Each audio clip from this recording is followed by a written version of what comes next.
Ayun, okay mga ka-bless, welcome back to my YouTube channel. Today, meron kaming boxing session. And syempre, meron kaming kasama, guys, papakilala ko sa inyo. Si Coach Looney Aguetas. Ayan, isa siyang boxing coach. And isa siyang former Elorde Boxing Gym, coach, no? So, ang Elorde Boxing Gym, guys, kahit i-search nyo yan dito sa Pilipinas, sa mga sikat na boxing gym yan. So, today, tuturuan niya kami ng, syempre, maraming bagay about boxing. And, yan, ating future champ, si Zaizus. Ayan, okay, guys.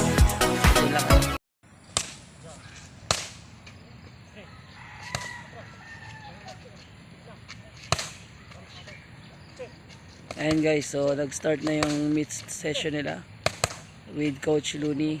So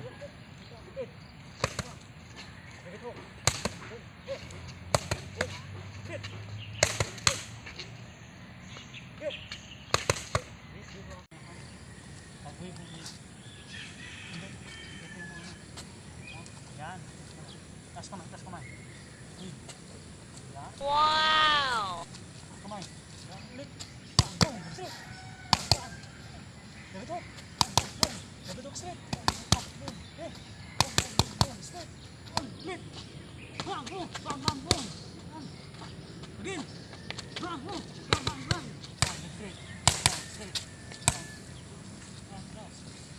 Jump.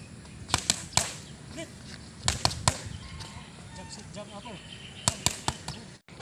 Bang. Jump sit. Bang. Stick. Bang upper. Bang up. Bang atras. Jump sit. Bang. Baba pa.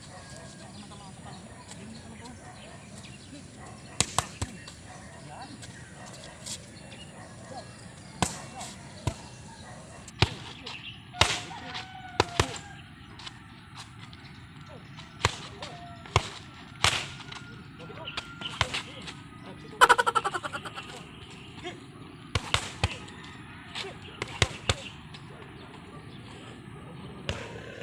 Yun!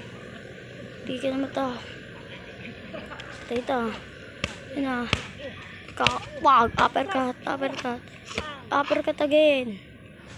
okay guys, this time mag-sparring kami ni Coach.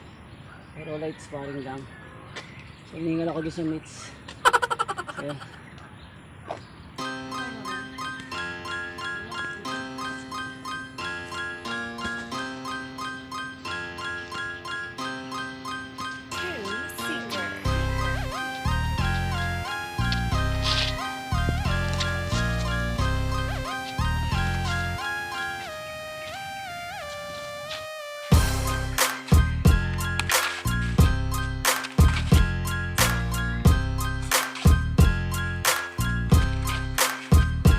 Last 10 seconds.